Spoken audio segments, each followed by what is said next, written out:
back to MSF Action News. Tonight, we've got all the slimy details on the hero Symbiote Spider-Man, blog posts from Reddit, the latest in the MCU, and a character review for Marvel Strike Force. Now, Reddit news and reviews from Gabriel Summers. Thanks, Tony. Today we have a few talking points we want to visit. First, the RTA goals are setting up some really unrealistic ones. For example, some people are getting goals for a character they do not have. It's going to be kind of hard to complete. Also, real-time arena, still broken. When is it going to get fixed? You got punch-ups of 200,000, 300,000. Not going to win that one, bud. You might as well quit. People are still asking why raids are just expanded nodes. They're just campaign nodes. Why not go against a mini-boss or something?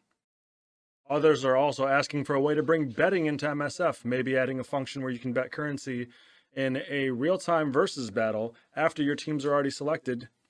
See how confident you really are. Now, one thing I'd like to talk about that some of the new players are starting to ask, because we have a Doc Ock event coming back around soon. Is Doc Ock better for war offense or defense?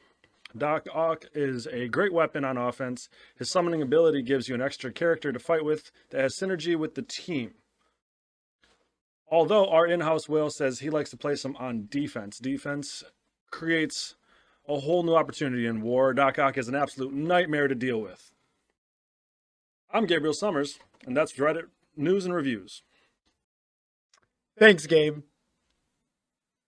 This just in, our viewers report that long shot goals are much more difficult to obtain when he is not unlocked. Riveting, Tony. Now, over to Shane Shee with lore and more. Take it away, Shane. Thank you, Gingy. Peter Parker. What happens when Spider-Man stops rocking the red and blue and starts rocking the black and white? This concept was originally created in 1982 by 22-year-old artist Randy Schuler, who entered a Marvel art contest with the hopes of giving Spider-Man a brand new outfit, enhancing his already badass abilities.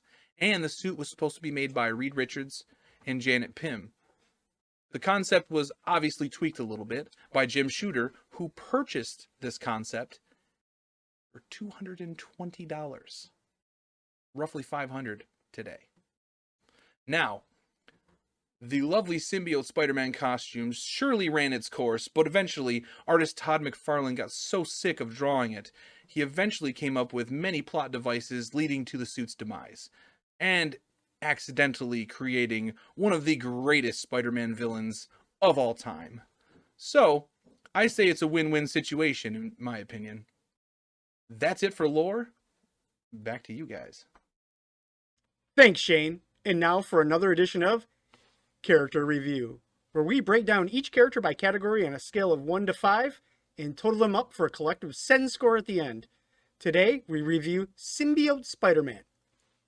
Let's get into it. Let's. Category number 1 is availability. Symbiote Spider-Man gets a big old deucer, because that's where his availability belongs. It's a big old deucer. He's in Milestone Orbs, and he's as close to just saying he's behind a paywall as you can get. So, not very available, very much luck, and not great luck at all to get him in the first place. Category number 2 is T4 investment. Symbiote Spider-Man gets a 3. He's a kind of middle-of-the-road character. He's no Minerva kick character that would get a 5. But, yeah, his passive, I think it's a no-brainer. You have to do it. A 3. 3's a safe bet. He's right in the middle. The other ones, they're kind of luxuries, I'd say. Some are a little bit better than others, but his basic is really good. And, yeah, nothing wrong with fully T4ing Spider-Man. Category number 3 is Arena. He's not exactly... symbiotes aren't exactly a Black Order team, but they're not awful either by any means. Symbiote Spider-Man fits into a lot of legendary suit teams and is still incredibly amazing in Arena. Maybe not as much once you start getting into Black Order teams, but he still has his place. So very worthy of a 4.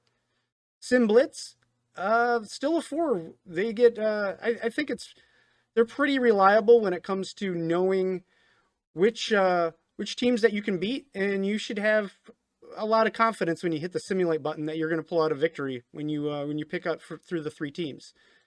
Category 5 is raids, and symbiotes are the top-notch, most meta raid team in the game by far. There's not even really an argument for any other team that's even in the conversation. Full send on raids, they are where it's at. So just on that alone, you could almost justify some of the other things like T4 investment and things like that, just because they're so reliable and so amazing in raids that they're very deserving of a 5. Next category is War Offense. War Offense, hard 5. They are a very hard counter to the Asgardians. You pretty much just beat the hell out of Greg until they waver and you destroy them. I pretty consistently pull small punch downs on Marauders with them. They have a ton of other uses. They can beat Doc Ock on defense in War. Lots of uses for taking out some of the most meta War defenses in the game. So very deserving of a 5. Category 7 is War Defense. Now, the problem here is it's not that they're awful on War Defense. A lot of teams have them built up enough to where you don't see them very often, and they make you pause for a second and think, well, what am I going to use on them? Because a lot of people have them built up. However, if you put them on War Defense, that means that you don't have them on War Offense. So very much a 2. They're not the worst team to put on a 1, but I've had them beat me on defense once. So a 2. 2 safe. PvP and RTA, they are, Symbiote Spider-Man is a 3. Middle of the road, useful at times, but I don't know that he belongs in the meta. I think 3 is safe. I kind of argue with myself of maybe giving a 4, but I think 3 is the safe route. I think 3 is a viable score for that. Category 9 is Dark Dimension. They are the key through getting through the city nodes in any Dark Dimension that has them, and they're good everywhere else. So Dark Dimension, hard 5 for Symbiote Spider-Man. Level him up, bring him in there, full send on Symbiote Spider-Man. Category 10 is Intangibles. Now, Intangibles can mean a lot of things. Is this character a pathway to a legendary character? Are they part of an event that is important? Spider-Verse characters actually do unlock Shuri, but you have a variety of options with which ones you pick. However, I think Symbiote Spider-Man on coolness alone and how amazing he is, one of my very favorite characters. His lore is incredible. Just based on all of those things alone, I'm giving him a 5. So that brings Symbiote Spider-Man to a total score of 38, making him a 3/4 sen.